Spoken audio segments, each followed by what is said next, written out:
Hey guys, how you going? Chris here from the Seaflow team, doing a video breakdown of a match between Roosevelt Sousa and Luke Griffiths from Who's Number One that happened a couple of weeks ago. Really good match. Lots of cool stuff happens in the match. Obviously, there's going to be these two very high-level guys.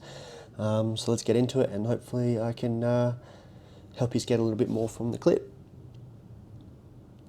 So as you can see, Luke Griffiths is obviously quite a bit younger, a little bit bigger, so he's going to have the size and strength advantage, but Roosevelt's a wily competitor. So they start linking up here. Nice necktie from Griffiths, second necktie. You can see Roosevelt's not really making an effort to swim up on the inside, or even really to get his own posture back. He's a bit jerky on his feet. You can tell that he's not as comfortable as Luke Griffiths on his feet here. So Luke gets an underhook slightly. Fake shot there. Was never going to shoot on him. And now, there we go. Now Griffiths is just overwhelming him with neckties, and eventually, through trying to escape, Sousa ends up getting taken down / pulling guard. And now Luke Griffiths is attempting to pass the open guard. Sousa has very good leg lock entries. He's a very good leg locker. He likes to use butterfly hooks and K-guard to get in between, underneath his opponent, like there. Lots of inversions. So he's going to be a very tricky character to start passing. The close guard's a great spot to attack K-guard from, with both triangles and leg lock entries, and I thought that's what he might try here, but he seems to be trying to sit up with the opponent. Again, Luke, nice hip pressure here. He's got to try and get his hips forward so that hook can't elevate him, because if that hook elevates him, Roosevelt might have an opportunity to lace one of his legs and get one of those leg locks going. But again, the battle here is very much Luke Griffiths' open guard passing and his pressure versus Roosevelt's ability to get underneath him and elevate him. So nice little scramble here initiated by Luke to get out of some trouble after Roosevelt did some really good work to get in on a leg, but Griffiths ends up scrambling up to top. And again, we're back in this little battle here where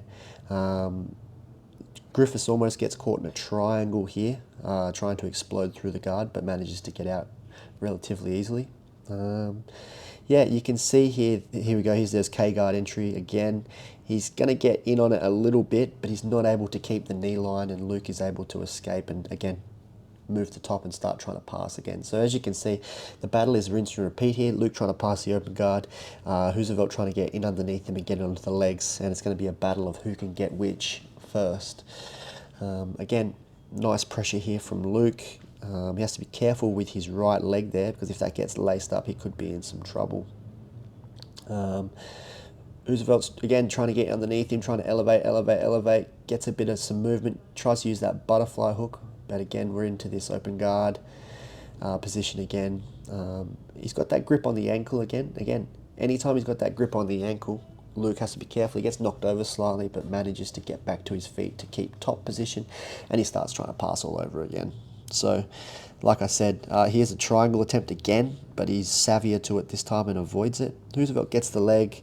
He passes him over into 50-50. Griffiths crosses his feet and looks to be uncrossing Roosevelt's leg. Roosevelt's hands are on the floor. This is not good. You cannot have your hands on the floor while your opponent is trying to uncross your feet. You need to be using your hands, and as you can see, Griffiths is in on here. He's got his hands together, gets that inside heel hook and gets a tap. You can't hear it in this version, but it was a loud verbal tap from Roosevelt. I hope his knee is okay. He looks to be okay as he's walking around, but really good result for Luke Griffiths, who gets a win over a wily and veteran competitor, and that will put him in good stead for his 2024. Yeah, you can see there the lateral movement of his hips to finish that heel hook is a really devastating finish, and Roosevelt was left with no option but to tap. So yeah, lots of good stuff happened in that match. Roosevelt had some really cool open guard entries, use of K-guard, butterfly hooks, inversions to try and get underneath and elevate his opponent. And Luke Griffiths did a really good job of consolidating top position, his open guard passing, keeping himself safe. And also, once he got put into 50-50, it didn't take him long to find the finish either. So he seemed pretty comfortable on his feet and on the ground. So yeah, really good performance from Luke Griffiths, and I'm sure we'll see more of him in the future. Yeah, I hope you all enjoyed that and got something from it. We're going to have more of these videos coming out in the future, so hopefully I can catch you for some of those. Thanks for watching, guys. Bye.